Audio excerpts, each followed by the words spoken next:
Aqui eu queria fazer um gancho para vocês relacionado às consequências que nós podemos visualizar.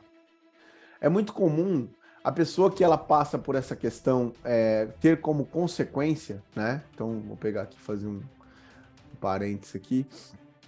A pessoa que ela tem, por exemplo, uma dificuldade relacionada ao aspecto, seja da bipolaridade, ou de uma compulsão por compras, ou de um momento em que ela, de vida dela, ela pode nem ter, tá? Por isso que eu comecei com a iceberg cultural. Ela pode nem ter esses dois diagnósticos e ela pode ser uma pessoa que não é saudável financeiramente, tá? Por quê, Dimitri? Pelo olhar sobre dinheiro. Então, comecei por aqui, entendam isso, tá? Sempre é por aqui, pela construção da vida sobre o dinheiro. Isso gera muitas consequências negativas, como a gente já disse. Essas consequências negativas que esse paciente acaba passando, né? Eles precisam ser reduzidos. E a gente precisa instrumentalizar esse paciente com algumas técnicas, com algumas possibilidades. E é isso que eu vou praticamente fechar minha fala aqui com vocês, tá? Eu vou fazer referência a um livro que é de autoajuda, mas, poxa, me ajudou e ajuda eu a ajudar outros pacientes de uma maneira bem legal, que é O Segredo, livro. Dois livros eu vou indicar para vocês. Ambos têm audiobook no YouTube, tá? O Segredo da Mente Milionária é um livro de cabeceira, cara. Ele traz bastante pressupostos, principalmente sobre esse olhar sobre o dinheiro, tá? E o também Pai Rico e Pai Pobre.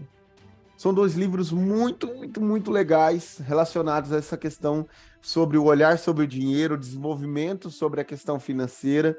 E são livros fundamentais para que você, terapeuta, tenha instrumentos, tá? Eu vou dar um dos instrumentos aqui, relacionados mais ao livro O Segredo da Mente Milionária.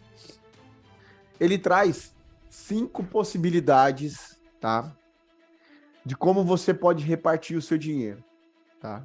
A primeira possibilidade, ele fala que a gente tem que separar basicamente 50% do que nós ganhamos para pagar contas que a gente já tem, né? Então, contas ou custos já adquiridos.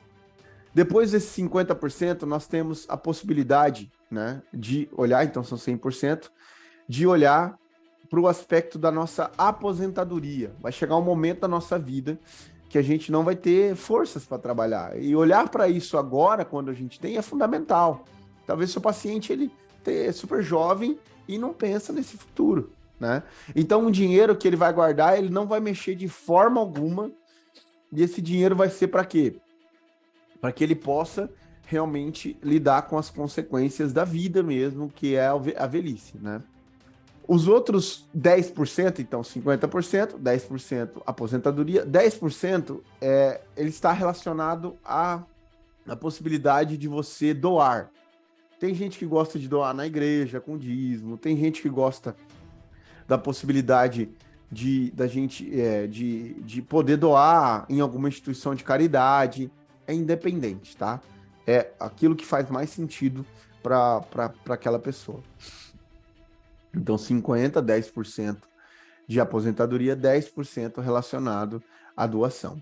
10% ele fala para que você possa comprar bens. Então, carro, quero trocar de carro, eu quero ter a minha casa própria. Então, esses 10% relacionados a isso, tá? 10% relacionado a lazer, tá? A lazer. Então, se a gente for parar para analisar, já aqui, já temos 90% do nosso dinheiro muito bem administrado, entende? Direcionado, tá? E 10% me foge à mente agora, mas se eu não me engano, é relacionado à possibilidade, além das conquistas, não sei, de segurança. Se eu não me engano, é de segurança financeira, no sentido de quando as pessoas, elas costumam, muitos consultores financeiros, eu já atendi alguns, eles sempre descrevem a possibilidade da gente ter um pé de meia caso aconteça, né? Uma reserva de emergência, eles falam, né? Da possibilidade de ter a reserva de emergência. Então, esses 10%, por exemplo, poderiam ser direcionadas a isso. E no livro pode ser isso ou alguma outra situação que eu não me recordo. Nós falamos aqui hoje, então, na mentoria, da possibilidade da gente entender que existem maneiras e olhares financeiros que são consideráveis, tá? Esses olhares, eles promovem nos pacientes a possibilidade da gente entender se existe uma patologia por trás ou se apenas é um olhar histórico. Quando eu digo apenas, é que não é que não seja tão importante quanto a patologia. Tudo é importante, principalmente no modelo do que nós trabalhamos, do iceberg cultural.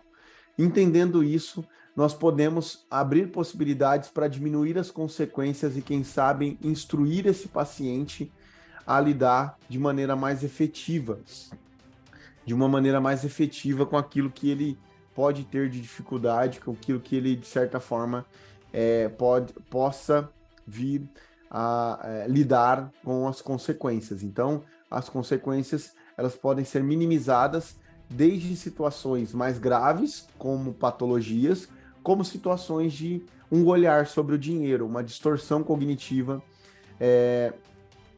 sobre o que ele venha passando, tá?